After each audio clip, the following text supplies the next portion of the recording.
Alhamdulillah, salatu wassalamu ala rasulillah wa ala alihi wa sahbihi ajma'in. Allahumma salli ala Muhammad wa ala ali Muhammad kama sallaita ala Ibrahim wa ala ali Ibrahim wa barik ala Muhammad wa ala ali Muhammad kama barakta ala Ibrahim wa ala ali Ibrahim fil alamin innaka Hamidum Majid. Amma ba'd. Terima kasih Prof kita selaku urus dia dan semua sahabat-sahabat haji dan hajah yang dirahmati Allah sekalian. Alhamdulillah malam ni kita dapat bersama setelah kita dapat bersama 2 minggu yang lalu. Minggu lepas Ustaz ada keuzuran sikit dan insyaAllah minggu ni kita dapat bersama-sama dan dalam jadual kita minggu ni Mukhtasar Ibni Abi Jamrah. Suatu kitab yang menghimpunkan hadis-hadis yang diriwayatkan oleh Al-Imam Al-Bukhari. Bila sebut Imam Bukhari itu maksudnya hadis-hadis yang disusun ataupun hadis-hadis yang diletak dalam kitab Jami' As-Sahih yang disusun oleh Al-Imam Al-Bukhari itu semuanya hadis yang sahih. Dia ada 5,000 hadis yang terkumpul dalam tu. Cuma dia ada hadis-hadis yang secara berulang. Lebih kurang semua sekali dalam 7,000 hadis. Cuma kitab yang kita baca ni satu mukhtasar. Mukhtasar ni maksud ringkasan. Ringkasan daripada 5,000 hadis tu. Dan pengarang kitab kita ni, Ibnu Abi Jamrah ni, dia susun, dia hanya pilih-pilih hadis yang tertentu. Ada 294 hadis. Yang mana dia ambil daripada Sahih Bukhari. Okey, sebelum Ustaz mula pada malam ni, hadis yang pertama yang panjang juga, permulaan turunnya wahyu. Mungkin sebagai mukadimah, antara yang penting kita baca kitab ni ialah kita kena tahu isi kandungan. Kadang-kadang kita baca kitab ni, kita tak tengok apa yang ada dalam kitab ni, terutamanya tajuk-tajuk. Sebab tu kita tengok dalam Al-Quran, antara kelemahan orang kita ni, bila kita tanya surah, dia tak tahu surah tu duduk mana. Sebab apa? Sebab kita tak tengok dekat isi kandungan. Dia panggil fihris, bahasa Arab tu fihris. Kita tengok situ bagaimana susunan Al-Quran, Al-Fatihah, Al-Baqarah, Ali Imran, lepas tu An-Nisa. Kita tak pernah tengok. Menyebabkan kita tak tahu apa yang ada dalam Quran yang ada 114 surah tu. Begitu juga dalam kitab hadis ni, nanti tuan-tuan mungkin nak sampai hadis yang ke-294 tu rasa lama juga tu. Ustaz baca dekat Masjid Alwi, dah khatam dah kitab ni. Kuliah subuh setiap pagi Jumaat, lebih kurang dalam 4 tahun baru khatam. Cuma adalah minggu yang Ustaz outstation buat semua, 4 tahun khatam Alhamdulillah. Sepagi baca 3 hadis, mungkin kuliah kita pun insya-Allah dengan masa 30 minit itu, minggu ni tak sempat lah sebab mukadimah dan hadis yang pertama pun agak panjang juga. Selepas ni insya-Allah kita akan istiqamah 2 minggu sekali tu. Hadis kita akan baca 3 hadis. Insya-Allah. Okey. Jadi yang pertama antara yang penting ialah isi kandungan. Sebab tajuk itu kita dah tahu dah. Itu sebahagian hukum. Contohnya kita kata hadis yang ke-92.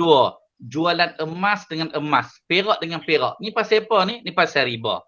Hadis yang ke-96. Sesaan kepada orang yang menggambar. Kan? Orang buat patung. Lepas tu dia ada hadis yang ke-101, adab duduk di jalan. Boleh nak lepak tepi jalan. Tapi macam mana adab yang agama ajar? Kan? Okey, lepas tu isi kandungan. Kemudian antara yang penting juga ialah kita tengok kata pengantar. Kadang kita nak tahu, Prof ni bidang Prof lah sebenarnya. Bila kata pengantar kita nak tahu apa manhaj, apa yang pengarang kita nak bawa ni.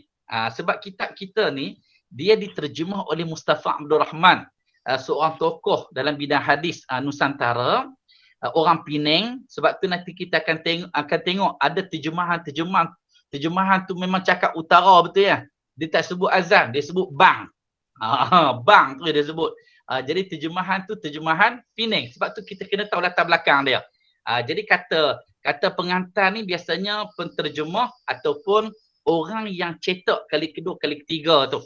Itu pengantar dia. Dan tuan-tuan boleh buka dekat pengantar tu. pengantar tu pada muka surat X111 tu nak sebut macam mana tak tahu. Kan? Okey. Yang ketiga tu X dan V. Okey. Cuba tengok kat atas tu. Dia kata di antara kita ikhtisar kepada Al-Jami' As-Sahih Bukhari. Maksudnya Sahih Bukhari ni dia ada ringkasan dia. Termasuk kitab yang kita baca ni, nombor 1 dia tulis apa? Kitab Jam'ul Nihayah fi Bad'il Khairi wal Ghayah. Satu himpunan, Nihayah ni macam satu kesudahan pada permulaan kebaikan dan matlamat. Kitab ini, tengok dia sebut hidup. Sedang berada di tangan anda ini. Kitab yang kita baca sekarang ni. Ia diikhtisar, iaitu diringkaskan oleh Al-Imam Al-Muhaddith Abu Muhammad Abdullah Sa'ad bin Abi Jamrah Al-Azdi Al-Andalusi. Dia ni keturunan Al-Azdi. Azdi ni orang Arab lah. Cuma dia duduk dekat Andalus. Andalus mana? Spanyol kan? Okey, wafat di Mesir. Dia meninggal di Mesir pada tahun 6999 Hijrah. Lama dah lah, 8 kurun yang lalu. Seorang sufi dan faqih. Tengok dia sebut di sini bawah tu, perenggan tu. Mukhtasar ini lebih dikenali sebagai Mukhtasar Ibni Abi Jamrah. Nama kitab sekarang ni dengan memuatkan 294 buah hadis sahih yang disaring dari sejumlah 7,397 buah hadis daripada Sahih Bukhari. Sebab tu saya kata tadi, jumlah dia 7,000 lebih, tetapi sebenarnya yang ada Sahih Bukhari dalam 5,000 lebih. Yang lain tu ada hadis yang secara berulang. Okey, itu satu. Kemudian kita buka muka surat lagi, baru kita nampak situ rupanya kitab ni kata pengantar ni Yaqub Muhammad Usaid orang durian burung. Tuan-tuan pernah tengok bah durian burung? Rupanya Seredang Kedah bah tu. Tokeh dia. Okey, kemudian muka surat seterusnya Mustafa Abdul Rahman Pulau Pinang. Dia susun kitab ni selesai 12 Rabiul Awal. Maksudnya sempena, maksudnya cantik dah kita pilih untuk baca ni. 1388 Hijrah bersamaan dengan 8 Jun 1968. Ni kira beberapa hari sebelum dia meninggal. Kira dan selesai kitab ni. Okey, buka lagi muka surat. Muqaddimah kata pendahuluan oleh pengarang kita Syekh Abu Muhammad Abdullah bin Sa'ad bin Abi Jamrah Al-Azdi. Bila kita baca kata pendahuluan ni, kita rasa kita sedang berinteraksi dengan penyusun kitab ni. Itu tujuan dia. Maksudnya dia susun ni bukan disusun saja. Kan? Dia bawa 2 hadis kat situ, cuma hadis ni ada pertikaian lah. Hadis ni hadis yang dhaif, tetapi dia bawa ni sebagai nak menyatakan antara sebab dia susun hadis-hadis sebab apa? Okey, cuba tengok hadis pertama tu. Man adda ila ummati hadisan wahida yuqimu bihi sunnah au yuradu bihi bid'ah falahul jannah. Dia kata sesiapa yang menyampaikan satu hadis kepada umatku, ni dia kata Nabi katalah, cuma hadis adalah hadis yang dhaif. Siapa yang menyampaikan satu hadis kepada umatku untuk menegakkan sunnah atau menolak bid'ah, dengan dia maka baginya syurga. Bid'ah ni maksudnya hak Nabi tak buat lah. Okey, begitu hadis kat bawah tu. Ni kita kata pendahuluan oleh pengarang kitab kita ni. Okey. Saya rasa hak tu tuan-tuan boleh baca sendiri. Sebab Ustaz nak teruskan kepada hadis yang pertama. Okey. Hadis yang pertama, tajuk dia permulaan turunnya wahyu. Nak cerita agama ni penting. Kan? Sebahagian kitab, pengarang kitab dimulakan dengan hadis yang berkaitan dengan innamal a'malu binniyat. Sesungguhnya amalan bermula dengan niat. Sebahagian ulama dia mula kitab dia dengan hadis tu.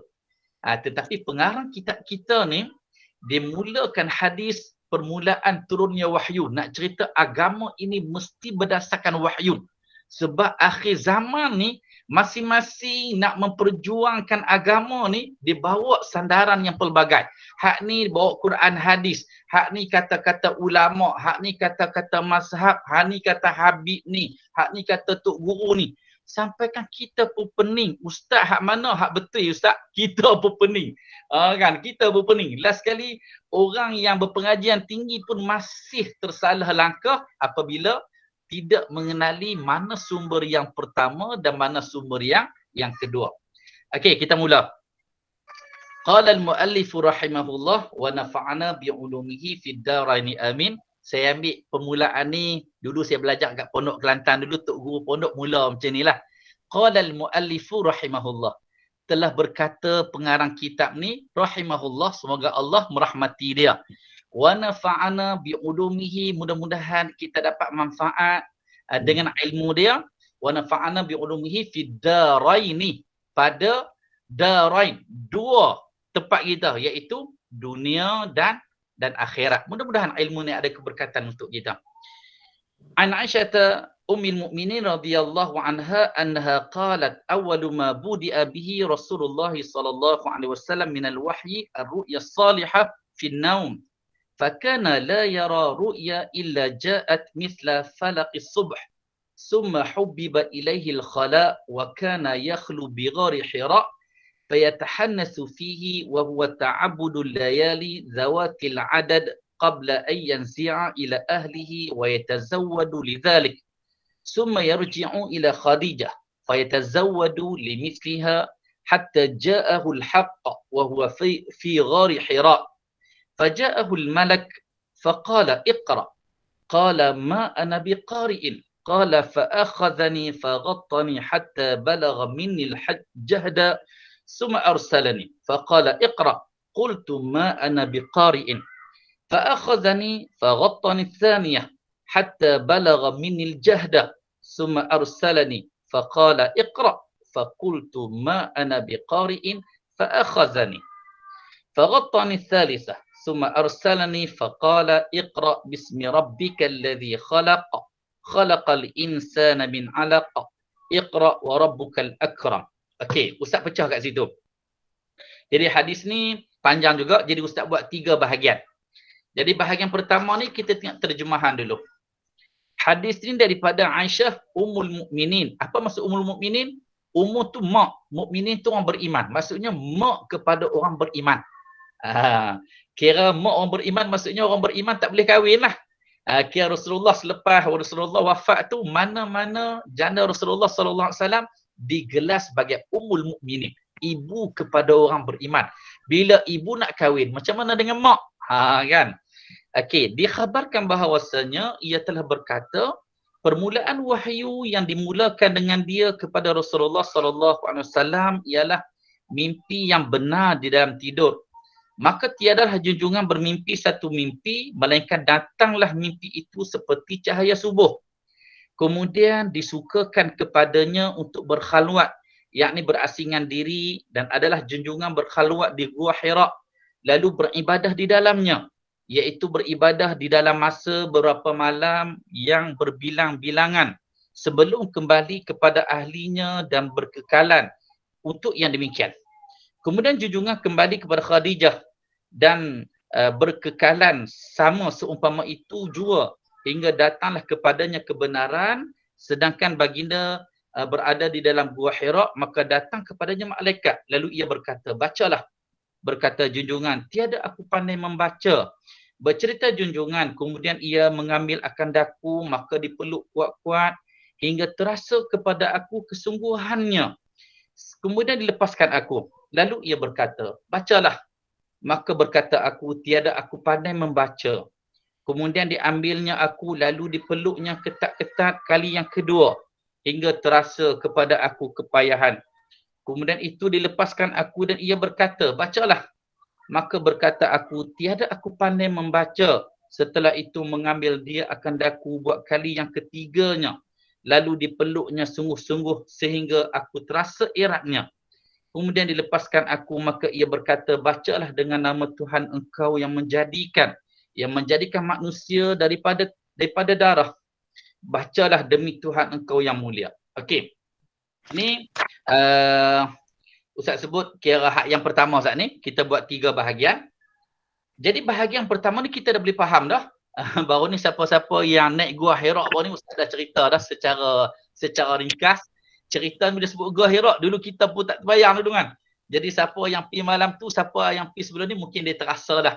Maksudnya kira Rasulullah mencari tempat yang jauh daripada kesibukan orang Mekah, dengan masa tu, dengan maksiatnya, dengan bebasnya, dengan liberalnya, dengan kita kata berhalanya. Ui, nak naik ke atas tu boleh tahan juga sebenarnya. Ustaz pun ni nak naik setengah je sebenarnya, tapi rasa malu dah pula. tengok-tengok kat bawah, Allahu Akbar. Hak yang lebih berumur daripada aku pun naik juga. Jadi kita pun kuatkan tenaga juga. Alhamdulillah sampai juga ke atas. Kan, rupanya Rasulullah nak naik tu. Jadi kita boleh tengok bagaimana Aisyah cerita kat sini. Rasulullah naik beribadah dalam masa beberapa malam berbilang-bilang. Perasan tak Ustaz terjemah Ustaz ni? Berbilang-bilang tu maksudnya Rasulullah naik ke atas tu bawa dengan bekalan makanan po, setelah beberapa hari baru turun ke bawah. Sebab nak naik tu tak padan dengan tinggi apa semua. Jadi Rasulullah beribadah dalam tu. Jadi hadis nak cerita secara mukadimahnya. Jadi sebelum baginda datangnya malaikat Jibril kepadanya, maksudnya suatu tempoh dah. Suatu tempoh, suatu masa sehinggalah datang kebenaran kepada Nabi, iaitu datang malaikat Jibril kepada Nabi SAW. Lalu datang dia kata, Iqra' Muhammad, bacalah. Ma ana biqari'i. Muhammad kata, aku tak pandai baca. Kan, lepas tu Jibril peluk Nabi. Kan, peluk Nabi. Lepas tu dibaca pula. Lepas tu dia kata, Iqra' ma ana biqari'in. Kali kedua. Sehinggalah kali ketiga, barulah Jibril kata, Iqra' bismi rabbikal ladzi khalaq. Khalaqal insana min 'alaq. Iqra' wa rabbukal akramul ladzi 'allama bil qalam. Dikatakan ayat yang turun pada peringkat awal tu ada kata 4 ayat dan ada kata 5 ayat. Okey. Selesai situ. Kita tengok pula perenggan yang seterusnya. Faraja'a biha Rasulullah sallallahu alaihi wasallam yarjufu fuaduh. فدخل على خديجة بنت خويلد رضي الله عنها فقال زملوني فزملوه حتى ذهب عنه الروع فقال خديجة وأخبرها الخبر لقد خشيت على نفسي فقالت له خديجة كلا والله ما يخزيك الله أبدا إنك لتصل الرحم وتحمل الكل وتكسب المعدوم وتقري الضيف وتعين على نوائب الحق. فانطلقت به خديجة حتى أتت به ورقة ابن نوفل ابن أسد بن عبد العزى ابن عم خديجة وكان امرأ قد تنصر في الجاهلية وكان يكتب الكتاب العبراني فيكتب من الإنجيل بالعبرانية ما شاء الله أن يكتب وكان شيخا كبيرا قد عمي. فقالت له خديجة يا ابن عم اسمع من ابن أخيك. فقال له ورقة يا ابن أخي ماذا ترى؟ فأخبره رسول الله صلى الله عليه وسلم خبر ما رأى. فقال له ورقة هذا الناموس الذي نزل الله على موسى يا ليتني فيها جزعا ليتني أكون حيا إذ يخرجك قومك. فقال رسول الله صلى الله عليه وسلم أو مخرجيهم؟ قال نعم لم يأتي رجل قط بمثل ما جئت به إلا عودي وإن يدركني يومك أنصرك نصرا مؤزرا. ثم لم ينشب ورقة أن توفي وفتر الوحي. Okey, apa maksud bahagian kedua ni? Bahagian kedua ni, okey, Ustaz tengok terjemahan dulu. Pulanglah baginda dengan ayat-ayat itu dan hatinya gemetar. Lalu masuklah ia kepada Khadijah binti Khuwailid seraya berkata, selimutkan aku. Maka diselimutkan mereka akan dia hingga hilang daripadanya rasa ketakutan. Kemudian berkata ia kepada Khadijah setelah menceritakan khabar itu, sesungguhnya aku takut ke atas diriku. Lalu berkata kepadanya Khadijah, tidak sekali. Demi Allah, tidak dihinakan engkau selama-lamanya kerana engkau sebenarnya memperhubungi rahim, yakni kasih sayang. Dan engkau memikul bebanan dan engkau berusaha terhadap orang yang tiada, yakni orang susah. Dan engkau menjamu tetamu dan engkau menolong atas menolak bala. Kemudian pergilah Khadijah bersama dengan dia hingga datang menemui Waraqah ibni Naufal ibnu Asad bin Abdul Uzza, iaitu anak bapa saudara Khadijah. Waraqah itu adalah seorang yang beragama Nasrani di dalam zaman jahiliyah dan pandai menulis kitab Ibrani. Maka disalinnya daripada kitab Injil itu dengan bahasa Ibrani apa yang dikehendaki Allah, bahawa ia menulis dan adalah ia seorang yang telah berusia tua. Maka berkata kepadanya Khadijah, ya anak bapa saudara, cuba dengarkan daripada anak saudara engkau ini. Kemudian bertanya kepadanya Waraqah, wahai anak saudaraku, apakah dia yang engkau lihat itu? Lalu dikhabarkan kepadanya oleh Rasulullah sallallahu alaihi wasallam akan perkhabaran yang dilihatnya. Setelah itu berkata kepadanya Waraqah, inilah Jibril yang pernah diturunkan Allah ke atas Nabi Musa. Kiranya kalau aku masih muda remaja dan aku masih pula hidup ketika dikeluarkan engkau oleh kaum engkau, segera bertanya kepada Rasulullah sallallahu alaihi wasallam, apakah mereka mengeluarkan aku? Jawabnya, ya, kerana tiada pernah datang seorang lelaki dengan membawa seumpama yang engkau datangkan dengannya, melainkan ia akan dimusuhi. Dan sekiranya aku dapatilah hari engkau itu, tentulah aku akan menolong engkau dengan pertolongan yang sungguh-sungguh. Kemudian tidak berapa lama sesudah itu Waraqah pun meninggal dunia dan wahyu pun terhentilah. Okey, ini bahagian yang kedua. Bahagian yang kedua ni nak cerita bila Nabi balik kepada Khadijah, menceritakan keadaan yang berlaku. Kan, wa akhbarahal khabar, dia cerita tentang ada macam seorang lelaki ni datang suruh dia baca, dia peluk apa semua. Sebab dia katakan Jibril datang kali pertama dia ada bentuk lelaki. Sebab tu boleh peluk. Sebab datang kali kedua selepas tu, Jibril datang dalam keadaan, nanti ada dalam penghujung hadis ni, Jibril datang tu dalam rupa asal dia. Yang dia balik apa semua tu. Sekejap kita tengok seterusnya. Okey, bila Rasulullah cerita dekat Khadijah, yang mana dia kata khasyitu ala nafsi, aku takutlah sesuatu berlaku dekat aku ni. Dia khasyi tu. Dia kata aku takut. Jadi Khadijah kata kalla, bahkan tak mungkin, maksudnya bukan sesuatu yang buruk lah yang berlaku. Wallahi ma yukhzika Allah wa abada. Sesungguhnya Allah akan hina kau wahai Muhammad selama-lamanya. Sebab apa? Sebab Khadijah dia dikenal Muhammad. Dikenal Muhammad. Yang pertama dia kata innaka latasilur rahim wa tahmilul kal wa taksibul ma'dum.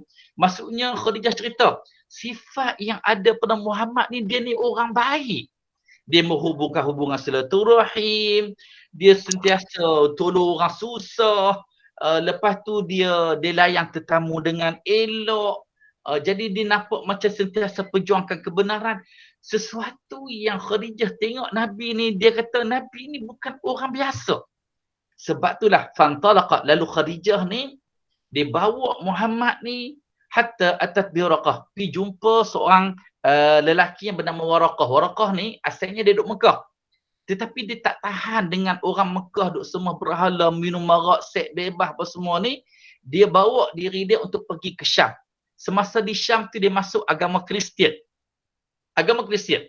Dan Nasrani. Jadi punya dia mengaji agama Kristian sampai dia boleh menulis kitab Injil ni. Punya dahsyat lah. Sampailah dia tua, masa Khadijah buat Nabi ni dia tua dah. Sebab tu dia kata sini wa kan mura'an qad nasara wa kana syaikhan kabira, dia seorang lelaki yang tua, qad amiyah, dan dia dah buta dah. Dah buta dah. Jadi dia ingat apa yang ditulis tu tentang tanda-tanda Rasul akhir zaman.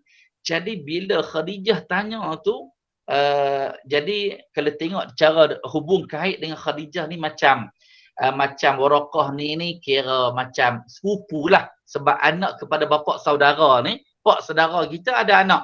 Anak tu dengan kita, maksudnya sepupu lah. Jadi Waraqah ni sepupu kepada Khadijah. Okey. Jadi ya bena'am, wahai anak berbangsa, wahai sepupuku, cuba dengar daripada ibni akhika, ni daripada Muhammad lah. Jadi Waraqah bertanya lah, maza tara, Muhammad apa yang kamu tengok? Jadi Nabi pun ceritalah, dia tengok ada seorang lelaki yang ajak baca apa semua ni. Lalu Waraqah kata hazan namus, itulah namus, iaitu Jibril, yang mana Allah pernah hantar Jibril ni untuk bagi wahyu kepada Nabi Musa alaihi salam. Jadi sinilah petanda yang nak cerita Waraqah cerita ni, maksudnya apa yang ada pada Muhammad ni, tanda-tanda Muhammad ini adalah seorang rasul. Jadi Waraqah kata kalaulah aku ni masih muda, sebab dia tua dah, dia tahu dah kata dia nak mati tak lama dah. Dia kata kalaulah aku tua, aku akan pertahan kamu sebab kamu akan dikeluarkan oleh kaum kamu. Lalu Nabi kata, ish, aku akan dikeluarkan. Maksudnya Nabi tak tahu. Nabi dok rasa macam tak mungkin musyrikin Mekah akan keluarkan dia. Sebagaimana berlaku peristiwa hijrah apa semua. Kan? Lalu Waraqah kata, macam itulah keadaan orang yang menjadi pejuang kepada kebenaran ni. Para Nabi terdahulu. Nabi Musa pun dikeluarkan dari Mesir. Pergi ke Madian, patah balik ke Mesir. Maksudnya benda ni biasa. Orang yang pejuang kebenaran ni tak pelik. Dia akan dibuang, keluarga akan buang daripada tempat dia. Sehinggalah wafatar al-wahyu. Sampai satu ketika wahyu tak turun kat Nabi. Masa wahyu tak turun ni, yang turun surah Wadduha tu. Apa orang musyrikin kata apa? Ma wadda'aka rabbuka wa ma qala. Muhammad, kan? Muhammad tengok Allah hang tu tinggal hang dah. Kan? Lalu Tuhan jawab apa? Ma wadda'aka. Tuhan tak tinggal ya. Kan? Tuhan sayang sebab tu turun wahyu selepas tu. Okey, yang ketiga. Yang ketiga ni Ustaz nak singkatkan masa. Jadi Ustaz baca terjemahan terus. Berkata Ibn Shihab. Ibn Shihab ni salah seorang periwayat dalam hadis ni, seorang tabi'in. Jadi dia berceritalah, Ustaz baca terjemahan tu. Dan telah dikhabarkan kepadaku oleh Abu Salam bin Abdul Rahman bahawa Jabir bin Abdullah Al-Ansari, periwayat juga, telah berkata semasa bercerita tentang terputusnya wahyu. Seterusnya junjungan bersabda dalam percakapan tu, sedang aku masih berjalan-jalan, tiba-tiba kedengaran olehku suara dari langit. Lalu aku angkatkan pandanganku. Sekonyong-konyongnya malaikat datang kepadaku di Gua Hira itu sedang duduk di atas kerusi yang terletak di antara langit dan bumi. Maka terperanjaklah aku daripadanya. Kemudian aku pun balik. Maka aku berkata, selimutkan aku. Dan maka diturunkan Allah Azza wa Jal. Artinya, wahai orang yang berselimut. Ya ayyuhal mudaththir itu. Qum fa'anzi wa rabbaka fakabbir wa rujza fahjur. Maksudnya, wahai orang berselimut, bangunlah dan berilah peringatan dan Tuhan engkau hendaklah engkau besarkan dia dan pakaian engkau bersihkanlah dan perkara-perkara yang tidak suci tinggalkanlah. Surah Muzazzil ayat pertama hingga ayat 1 hingga ayat 5. Setelah itu maka turunlah wahyu dan berturut-turutlah datangnya. Okay. Apa maksud di sini? Semasa Jibril datang tu, selepas ajak Iqra' apa semua, lepas tu wahyu terputus. Dikatakan terputus 3 tahun. Yang Ibn Shihab cerita ni, selepas 3 tahun tu malaikat datang pula dalam rupa asal. Jadi Nabi nampak dekat langit itu malaikat duduk di atas kursi. Duduk macam mana? Wallahu a'lam. Wallahu a'lam.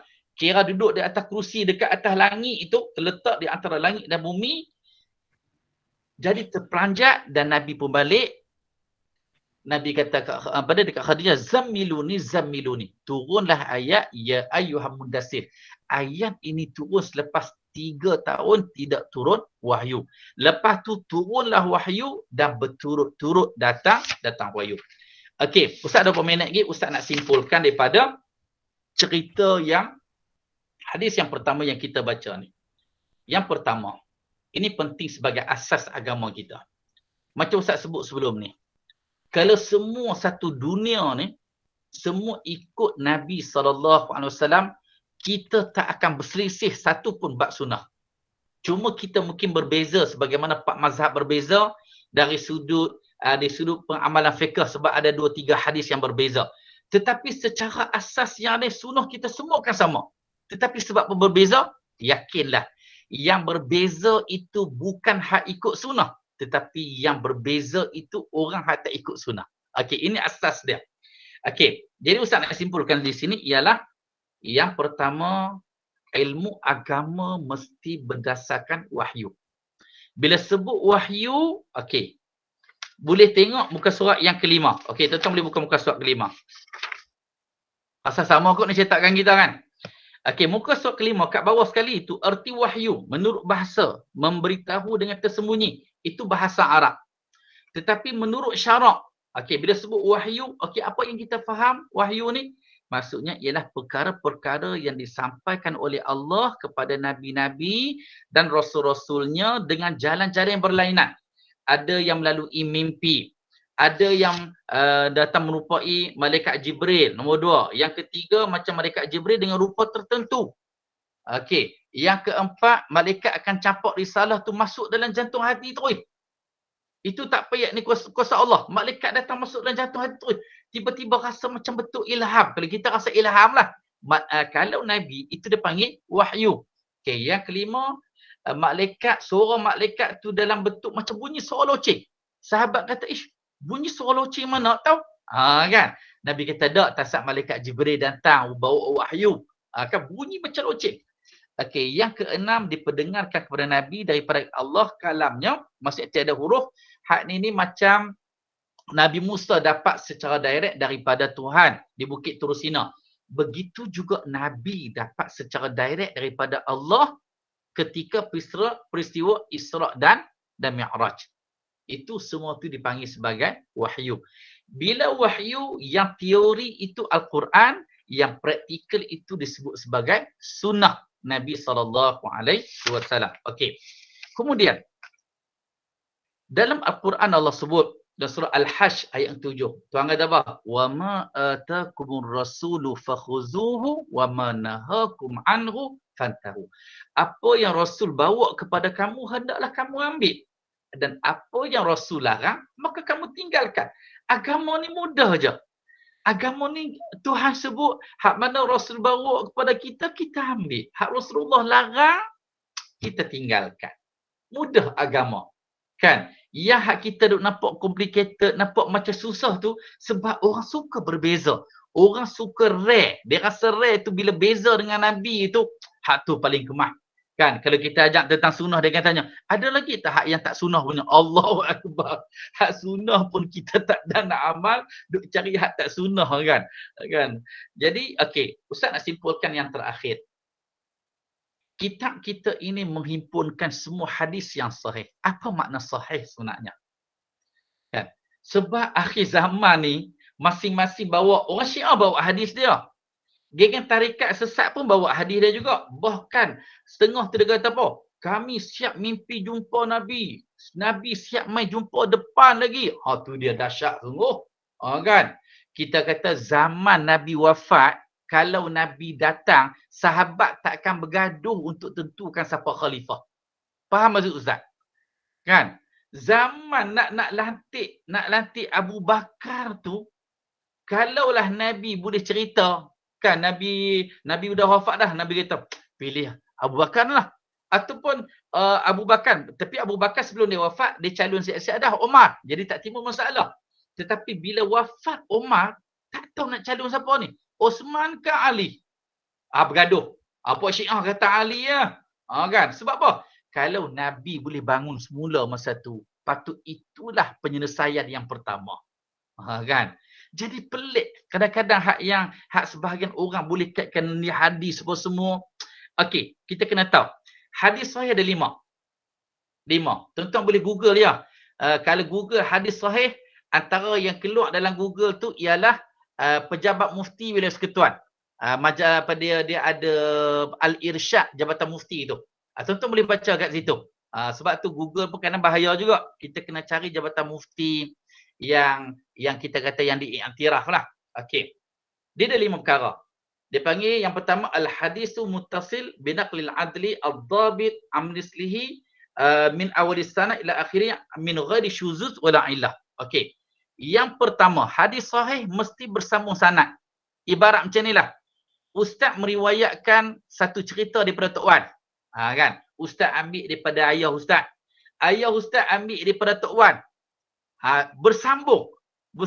Maksudnya ayah Ustaz ni jumpa ayah Ustaz. Ayah Ustaz jumpa Tok Wan. Tetapi kalaulah ayah Ustaz, bila dia dilahirkan, Tok Wan dah mati dah. Datuk dah mati dah. Tak sempat jumpa. Itu tak jadi hadis sahih. Itu akan jadi hadis yang dhaif ataupun dia akan jadi hadis yang palsu. Dia mesti bersambung cerita tu. Okey, itu yang pertama. Binaqlil adli. Hadis itu selain pada bersambung sanad, dia kena hak cerita tu orang yang adil. Orang yang boleh dipercayai. Ni hak cerita pun pakai selak pendek, hak cerita pun duk cakap mengarut, hak cerita pun merokok tak lepas rokok dia, kan apatah lagi cerita mengarut pun semua, mesti orang yang adil. Okey, itu dua dah. Yang kedua, orang yang dhabit. Orang yang dhabit ni orang yang kuat hafazan dia. Kalau hafazan dia tak kuat, dia mesti kena ada penulisan dia. Apa yang dia tulis? Dia dapat daripada guru dia, dia tulis. Kan? Tok guru dia dapat daripada tok guru dia, benda tu disampaikan. Ad-dhab. Dhab ni maksudnya benda tu bentuk hafazan ataupun penulisan. Okey, jadi berapa dah? Jadi 3 dah. Kan? 3 dah. Min awal sanad ila akhiri. Dia syarat dia daripada awal sanad sampai penghujung dia. Sanad kita contoh Imam Bukhari, ambil daripada tok guru dia, sampai ke sahabat, sampai kepada Nabi SAW. Awal sanad tu mana? Awal sanad tu Nabi lah. Sampailah kepada akhir dia, orang yang menghimpunkan hadis itu yang dia masuk dalam kitab dia. Kalau orang lah ni, tok guru mana-mana, dia kata, ish aku mimpi jumpa Nabi semalam. Nabi bagi hadis kat aku. Itu bukan agama. Agama dah sempurna. Orang kebanyakan ajaran sesat dia akan bawa macam tu. Kan? Apatah lagi dia boleh buat live dari Mekah ni. Dia kata, cik, ada seorang perempuan tu perasan tak? Dia buat live dari Mekah. Siap cakap Arab tu. Kaifa haluka ya Rasulullah? Rasulullah apa khabar, cik? Kan dia cakap Arab dengan Rasulullah. Rasulullah dekat depan. Allah dia buat live ni.